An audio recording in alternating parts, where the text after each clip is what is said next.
आज जो टॉपिक मैंने इंक्लूड किए हैं वो जेओआईटी, पटवारी और पुलिस कांस्टेबल तीनों एग्जाम के लिए काफ़ी ज़रूरी है। देखिए आज की वीडियो में मैंने कंप्यूटर सेक्शन के बजाय एमसीक्यूज क्वेश्चन इंक्लूड किए हुए हैं एचपीजी के, इंडियन जी दी ग्रामर से। यहाँ से आपको पता लगेगा कि कौन-कौन से टॉपिक आपके कितने सही हैं और किन टॉपिक पे ज़्यादा इम्प्रूवमेंट की ज़रूरत है।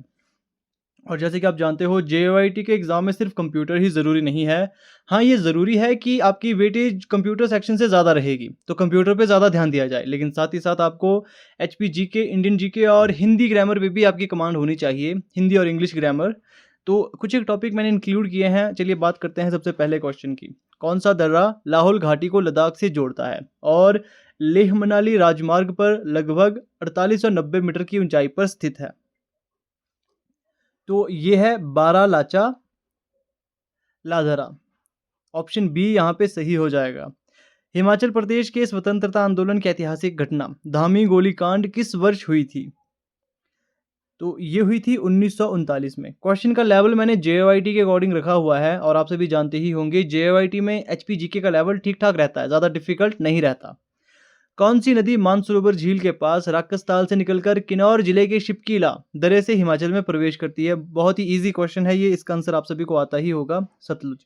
अब आपने मुझे कमेंट करके बतानी है कि सतलुज की कुल लंबाई कितनी है हिमाचल प्रदेश में, ब्यास की कितनी है, रावी की कितनी है और चिनाब की कितनी है, और डेंसिटी वाइज सबसे बड़ी नदी कौन सी है और लंबाई वाइज सबसे बड़ी नदी कौन सी है हिमाचल प्रदेश की। कमेंट करके मुझे ये ज़रूर आपने बताना है। नेक्स्ट क्वेश्चन की बात करते हैं। चंबा जिले का प्रसिद्ध मिंजर मेला पारंपरिक रूप से किस हिंदू महीने के दूसरे रविवार से शुरू होता है? तो ये होता है सावन के महीने से, श्रावण से। ये उत्तर सही हो जाएगा।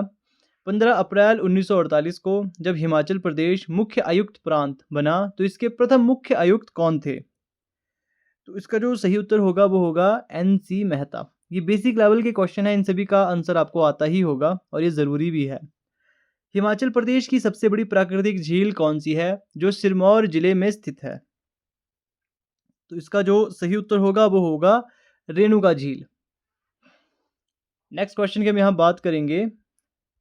कांगड़ा के किस शासक के शासनकाल में 1365 ईस्वी में फिरोज शाह तुगलक ने ज्वाला जी मंदिर पर आक्रमण किया और संस्कृत पांडुलिपियों को लूटा था? तो वो कौन सा शासक था उस समय? वो था रूपचंद। किसने अटैक किया था? फिरोज शाह तुगलक ने। कब किया था? 1365 में। किस मंदिर पे किया था? ज्वाला जी मंदिर पे। और ले क्या गया था? संस्कृत पांडुलिपियां। अब इंडियन जीके की हम यहाँ बात करेंगे। भारतीय संविधान के किस अनुच्छेद के तहत राष्ट्रपति वित्तीय आपातकाल की घोषणा कर सकते हैं? वैसे बहुत ही इजी क्वेश्चन है ये, इसका आंसर आप सभी को पता ही होगा, अनुच्छेद 360 में। अब आपने मुझे बताना है कि 352 में क्या होता है, 356 में क्या है और 368 में क्या है। कुषाण शासक कनिष्क के शासनकाल में कश्मीर के कुंडलवन में कौन सी बौद्ध संगति आयोजित हुई थी जिसमें बौद्ध धर्म, हीनयान और महायान विभाजित हो गया था? मोस्ट इंपॉर्टेंट है ये हुई थी आपकी चतुर्थ बौद्ध संगति। प्रायद्वीपीय भारत की किस नदी को उसके विशाल बेसिन और लंबाई के कारण दक्षिण गंगा के नाम से जाना जाता है? इसमें ऑप्शन बी सही होगा, गोदावरी को इस नाम से जाना जाता है। किस संविधान संशोधन अधिनियम को व्यापक बदलावों के कारण लघु संविधान भी कहा जाता है? मिनी कॉन्स्टिट्यूशन कैसे कहा जाता है? बहुत ही इंपॉर्टेंट क्वेश्चन है ये। 42वां संशोधन अधिनियम है ये, जिसे मिनी कॉन्स्टिट्यूशन भी कहा जाता है।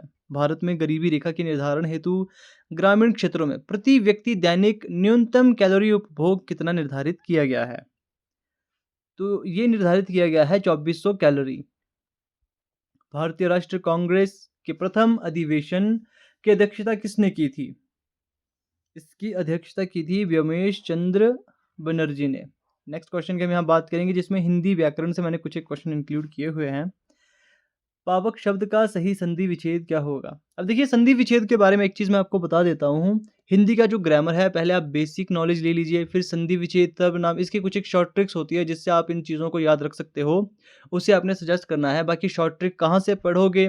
इसकी वीडियोज़ अब मैं डेली आपको सुबह-सुबह लेकर आऊँगा। एक नई वीडियो मैं आपके लिए शुरू करूँगा।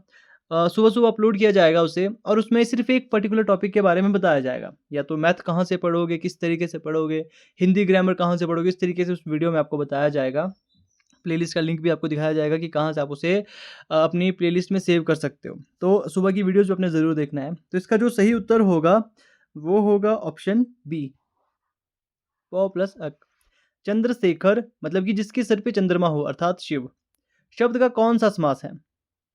तो इसमें जो सही उत्तर होगा वो ऑप्शन बी, बहुब्रीहि समास होगा।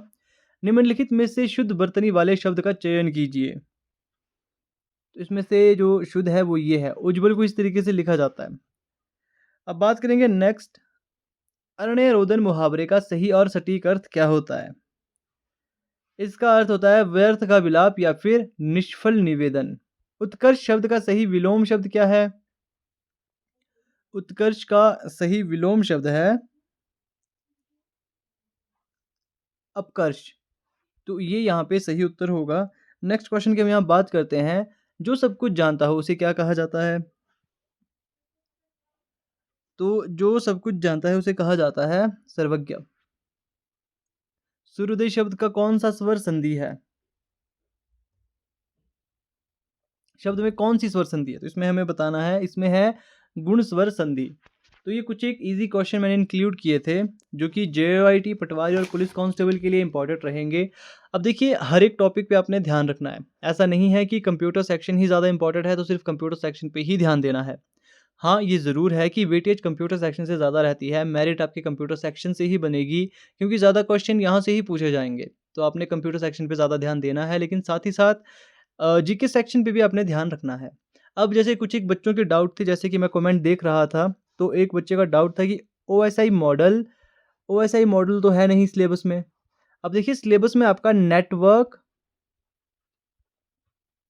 या इंटरनेट अगर वहाँ पे लिखा गया है, तो इसमें ये सब चीज़ें इंक्लूड होती है। ओएसआई मॉडल आपके, और जो भी आपके इसमें और भी चीज़ें इंक्लूड होती है, ये सब चीज़ें आपको पढ़नी होगी। अब ज़रूरी नहीं है कि सिलेबस में सिर्फ़ आपके इंटरनेट दिया गया है तो आप इंटरनेट ही पढ़ोगे। जब आप डिटेल में इसे पढ़ने जाओगे तो आपको पता लगेगा, आपको ओएसआई मॉडल भी पढ़ने होंगे, बहुत सारी चीज़ें होंगी जो इसमें एडिशनल करके आपको पढ़नी होगी। और बहुत सारे बच्चों का डाउट ये था कि एमएस एक्सेस इसमें बताया ही नहीं गया है, तो उसे पढ़ें या ना पढ़ें? तो एमएस एक्सेस भी ज़रूरी है, उसे आपने पढ़ना है। ज़रूरी नहीं है कि जो सिलेबस में आपको बताया नहीं गया है वो नहीं पढ़ना है, वो भी ज़रूरी है जो मैंने आपको बताया है। एमएस एक्सेस ज़रूरी है, एसक्यूएल क्वेरीज़ ज़रूरी है उसमें, ओएसआई मॉडल ज़रूरी है। तो इन सब चीज़ों को आपने ध्यान से पढ़ना है। बाकी जो भी आपके डाउट होते हैं आप कमेंट करके मुझसे पूछ सकते हो। अगर आपके स्टडी रिलेटेड कोई डाउट है, जैसे कि एक डाउट मेरे पास आया था कि मैथ के रिगार्डिंग बहुत डाउट आ रहा है।